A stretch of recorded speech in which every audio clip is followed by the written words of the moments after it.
Namaste, Jai Bharat. There was news, I think this morning, that in Maharashtra,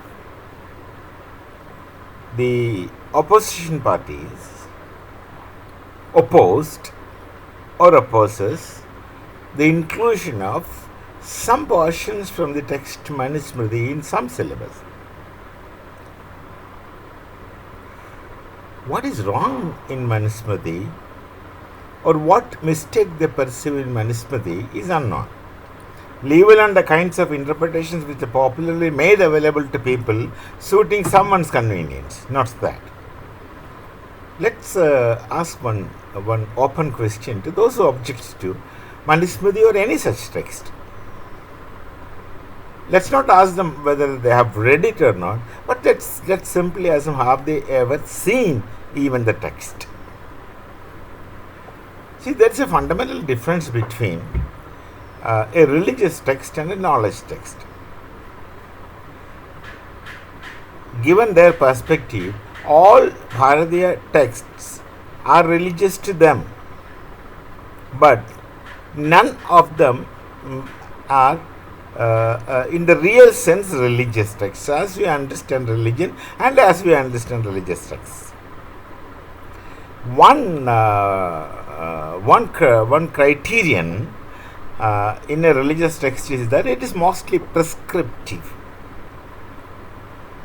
Does Manusmriti prescribe things? You see, Manusmriti is the first ever Sanskrit text translated into any foreign language. And it was not translated into English, it was translated into Dutch. So when you talk about translating into European language, no, not foreign language really, there are many texts which were translated into Persian before Europeans came. So the first Sanskrit text which is translated into a European language is Manusmriti. Its English translation has come much later. And in the English translation of Manusmriti, the book is titled as The Ordinances of Manu. They are norms, not even real laws, but or even laws you can call, of Manu. And there is a dispute whether Manu is one person or a team. In all likelihood, it's a question of team. A team which is stipulate a kind of set rules for meaningful existence in the context of Bharatiya Sanskriti. Now that is important. In the context of Bharatiya Sanskriti. First of all, let the politicians be taught to make a distinction between a knowledge text and a religious text. Why on earth are they treating knowledge texts as religious texts? Of course, it's not their fault. They want to do it because opposition is supposed to oppose. Is that the meaning? They are trying to show, yeah, I think they are trying to present themselves as oppositions are supposed to oppose no matter what. And their ultimate objective, their real desideratum is chair, authority, power, and after getting into authority power, they can do whatever they feel like. They had been doing like this past so many years. What is wrong if people learn Manusmriti, a text? What is wrong in that text? It is a knowledge text which discusses various aspects of existence given a law. Manava Dharma Sutra also it is called as. Manava Dharma Sutra. It talks about certain dharmic aspects of existence. Now, there is no prescriptive imperative built in it. Unlike religious texts. Religious texts there are do's and don'ts. They are prescriptive and imperative. They are prescriptive and imperative. You have to obey it. If you don't obey it, you will be simply parceled off to a so-called hell. Similarly, there is also, I also heard in news that there is also objection to verses from Bhagavad Gita. This Bhagavad Gita. What is Bhagavad Gita? Bhagavad Gita has got a religious connotation somehow, if you look at it that way. But why should you look at it that way? Can you not treat Bhagavad Gita as another knowledge text, which gives you opportunities and which gives you options of some kind of meaningful existence? And another thing, whatever may be the text, they are Bharatiya texts, and these Bharatiya texts are the postulates in all its sense. They are postulates upon which the Bharatiya Sanskriti is dynamically existing. I said dynamically existing. Fundamentally, on the Veda-Upanishadic knowledge tradition upon which Sanskriti is evolved or manifested, but then it continuously undergoes changes out of its inbuilt dynamism. And that changes includes all these things. And when you say no to a knowledge text such as Manusmriti or Bhagavad Gita or any Bharatiya text, they are distancing themselves from their own self-esteem and supposed essence or their real existential essence. They don't care, of course, I know. They don't care. All that they care is they simply want authority, power. And they think all these things will please. Yeah, that is important. They think their such efforts will please a section of people whom they want to use as vote bank. Let them. These vote banks are not all that idiots. They should also understand. It's an individual choice whom to vote and whom not to vote and on what account you should vote. There are instances or situations where people vote saying that no, the candidate belongs to my caste. I don't know to what extent this can be true, but when I heard such stories hypothetically, they belong to my caste, I vote. Is that a criterion? You are voting for caste. No, that's unfortunate if that really is the case. And somebody who's a section of people who might not like all these things, and they would vote for somebody who opposes this kind of things. And is that really democracy? Certainly, I have my apprehensions. Normally, the Marxists are supposed to object anything that unifies Bharat or anything that unifies any nation. That is the theoretical paradox. That's their theoretical paradox.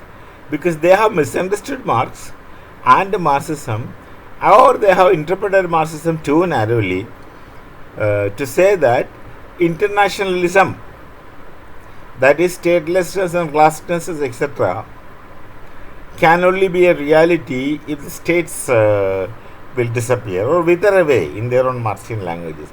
The state must wither away, like class is expected to wither away.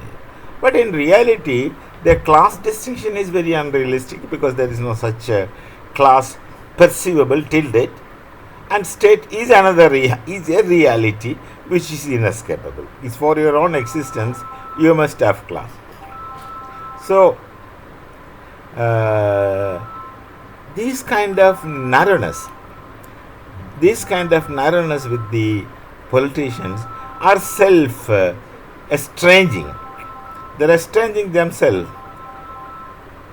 They're self-estranging. That's very unfortunate. Anyway, it's a very unfortunate situation. It's actually appalling. Can't people be little more responsible, the politicians, apart from their own personal gains and positions and powers and authority and a very comfortable life without doing any work except verbal fireworks? They should imagine something should be more sensible, because their lives are very short on this earth. How long you are going to live? And these things ultimately takes you nowhere. I mean, that's a philosophical reflection. You can't expect these people to understand that. Someone may, but you can't expect them to understand it. Anyway, it's very unfortunate that in education field, when any text of Bharat is a portion, you just can't learn Manusmriti together.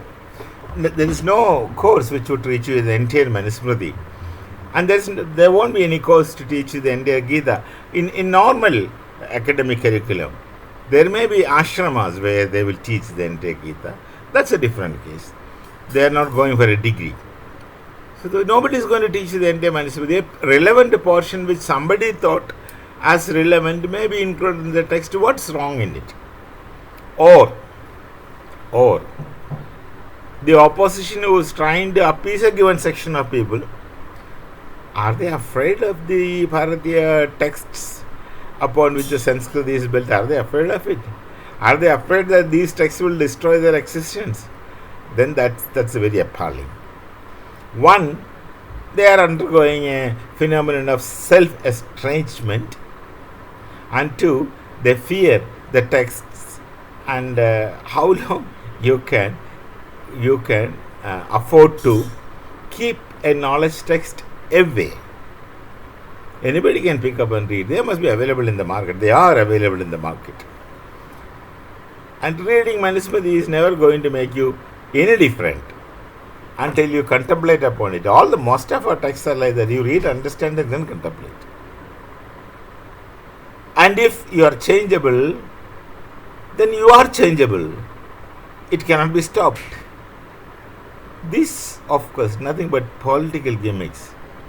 No, I'm not asking this question whether they read it or not. As I told you, have they really seen the text, Manusmriti? At least, I wonder how many of them have really seen the text or even touched it. It's very unfortunate. See, people should be more open-minded and liberal. So there are a lot of ironies in this world. You see the gross violators of human rights come and dress themselves as the custodians of human rights, and they will speak of human rights violation. Maybe they are really entitled because they had been human rights violators, so they know what is human rights violation. What else can one say? What else can one say? Some news media keeps accusing Israel, saying that they are not listening to the international court, etc. They'll be isolated, etc. Some people say. I think, who asked you to go and disturb the tranquility which Israel was maintaining? The Hamas goes on a rampage. At that time when they did it, they didn't think about it. Obviously, they did not. They must have not thought about the repercussions. Or they must have thought, I will get support. Now, those supporters are very funny. Now you collectively start telling this. Why nobody said anything when Israel was sieged? What have they done? They made such wonderful inventions, scientific achievements. For that, others must be thankful to them. Look at that. So suddenly you find the custodians of human rights violation. The custodians of human rights in the world are human rights violators themselves. Most of them. And somebody who talks about justice are the ones who implement injustice. This is very, very, very strange when you look at it. And why should we say that that's the way of the life? Or that's the way the world is? Why should? You need not to. But stand up and speak. At least speak. Let no one listen. At least speak. So it's very strange that the opposition is coming in, objecting for inclusion of a portion from a text called Manusmriti, which is an important text in Bharatiya knowledge tradition. It's how you look at it. It's how you must interpret it. There was personally, one student once came to me to work on Manusmriti, and she wanted to work on the feministic aspect of Manusmriti, and I didn't find any such connections. So I said, you go to someone else, and I prescribed another friend with whom she did. Another time a student came to me and asked that he wanted to work on Marx. I said, go ahead, there's no problem. I simply I asked him, do you agree with whatever Marx says? He said, yes, I agree with him. Then go ahead. Then I told him only one thing. You read Marx and you continue working. At some point when you find it is something wrong with it, or if you find anything not acceptable to you, then you come and discuss with me. If you think it's acceptable, then you go ahead, make the narratives, no harm. He also did his work. Then another student once came, wanted to work on stage, space, etc. And she wanted to bring Deleuze. Initially I said, no, perhaps Natya Shastra will be better, but you try, it's your choice. So she was working with Deleuze for a long time. After some time she said it doesn't fit. I would go for Natya Shastra. I said, go ahead. Now that's the job of a guide. So if a text is telling something, why should you bother? Teachers, we are not prescriptive. We are not prescribing things to students. Guide is supposed to guide, allowing them to walk. Only thing making corrections in the path which they walk. Walking is their business. Direction is theirs. We just support their movement. Even they have a choice. When they don't have a choice, of course, one may suggest many alternatives. So there are so many texts available to us, and some portion picked up from a text is put into a school text or wherever it is in the curriculum, academic curriculum. Why becoming upset about it and creating such hue and cry, and then the government is undoing what they wanted to do? Of course, they didn't want to create a problem. No government will want to create a problem like that. But look at the attitude of the opposition. They create such a hue and cry. Shakespeare's drama, much ado about nothing. If they have something, let them take the merit of what is discussed and oppose this portion. We don't agree. You don't agree, it's your problem. Somebody else may agree, it is their wish. Why do you want to say? See, are they not becoming prescriptive, the opposition, by saying that this should not be included? So look, the very Rig Veda, which starts with the Agnirmalaya Purohito, also has a Sukta called Nasatya Sukta. It also has got Vak Sukta. And they don't contradict if you are a sensible student of the Vedas. Anyway, such things keeps happening. Let people maintain a distinction between knowledge texts and religious texts. And don't ever say no to any knowledge text. They don't instruct you to do or don'ts. It's up to you to understand and take what you want, and don't take what you don't want. And this is really not very mentally healthy attitude of rejecting something altogether, which is knowledge text. People have been doing it in the past, and people are doing it now, and people will continue to do it so. But at least some sensible people should stand up and speak against it. Manusmriti is Manusmriti. It's a part of Bharatiya knowledge tradition. It's a part of the Sanskriti. Nobody lives by Manusmriti. Nobody lives by Manusmriti as it is in letters. But we take things which are instructive to us. We should take instructive things from whichever text it is, and I am not telling it anew. That is what the Rig Veda tells. Anobhadra, Kridavo Yantu Vishwata. All good things, noble things, let it come. No matter from which corner of the world or cosmos, and no matter created by whom. That attitude had been presented as guideline to all of us in the Veda itself, in the Rig Veda itself. And you don't want to learn, but you want to copy what is said by somebody else. Will they have the same attitude towards a religious text belonging to a different religion other than Bharatiya Dharma? They won't. They won't. They won't. They won't. Unfortunately. So, such things keep happening. It was a news, I thought I'll speak. Manusmriti is not a villain, nor Bhagavad Gita is villain. They are made to assist you in your going forward in life. We'll meet again with such kind of things when something comes up. Till then, Namaste, Jai Bharat, Jai Shri Ram.